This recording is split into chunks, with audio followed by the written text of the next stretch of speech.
আলহামদুলিল্লাহ ভালো আছি। আমরা এসেছি বিভিন্ন এখানে অনেকেই ইউটিউবার আছে, কন্টেন্ট ক্রিয়েটর আছে। আজকে আপনাদের এই গোলাপ গ্রামের কিছু কন্টেন্ট তৈরি করার জন্য।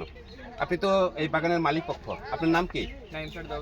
নাইম ফেরদৌস নূর। মাশাআল্লাহ, অনেক সুন্দর একটি নাম, ইসলামিক একটি নাম। এই বাগান আপনারা কত বছর যাবত করেন? এই বাগান নিম্নে 4-5 বছর যাবত। 4-5 বছর যাবত। এখানে কতটুকু জমি আছে আপনার এই বাগানটাতে?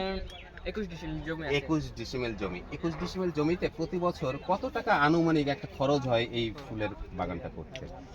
আপনার গোবরের সারে এগুলোর পিছনে নিম্নে বলতে গেলে 1.5 লাখ এরকম, 1 লাখ এরকম খরচ হয়ে যায়। আচ্ছা, তাহলে সব মিলে একটা আনুমানিক খরচ? সব মিলে এরকমই। আচ্ছা, 1.5 লাখ টাকার মতন, 1-1.5 লাখ টাকার মতন।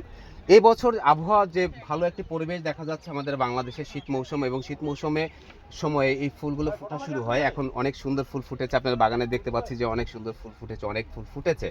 তো এখন যে মূল্য, প্রতিটি ফুলের পাইকারি মূল্য কত? পাইকারি মূল্য বলতে গেলে এক এক দিন এক এক রকম থাকে বাজার মূল্য অনুযায়ী। পাইকারি বর্তমানে 15 টাকা পিস পড়তেছে। 15 টাকা পিস, হয়তো বা কম বেশি 2-1 টাকা কম বেশি হয়। অনেকে খুচরা দেখা যায় যে 20 টাকা 30 টাকা করে বিক্রি করছে। তাতে যদি আল্লাহ ভালো দেয়, ব্যবসা এই ফলন ভালো দেয়, তাহলে আপনার এই বছরে কত টাকা আনুমানিক লাভ হতে পারে, কিংবা গত বছরগুলোতে প্রতি বছরে কত টাকা, এই যে 1-1.5 লাখ টাকা ইনভেস্ট করে কিরকম টাকা লভ্যাংশ হয়?